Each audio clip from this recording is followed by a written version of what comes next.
শ্রেণী যারা third summative পরীক্ষা দিতে চলেছ ইংলিশ বিষয়ে তাদের জন্য হেনরি লুইস ভিভিয়ান ডিরোজিও এই প্যারাগ্রাফটি খুব important. Henry Louis Vivian Derozio was a great social reformer.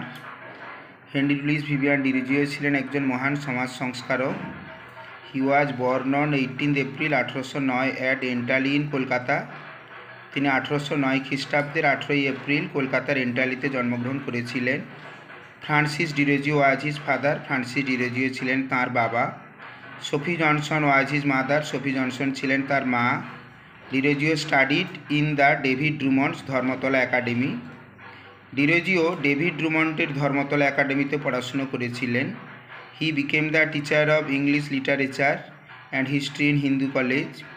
তিনি শিক্ষক হয়েছিলেন ইংরেজি সাহিত্য, ইংলিশ লিটারেচার মিনস ইংরেজি সাহিত্য এবং ইতিহাস, হিন্দু কলেজের তিনি শিক্ষক অর্থাৎ তিনি অধ্যাপক হয়েছিলেন। He wrote many wonderful poems. তিনি অনেক চমৎকার কবিতা লিখেছেন, like to India, my native land etcetera ইত্যাদি।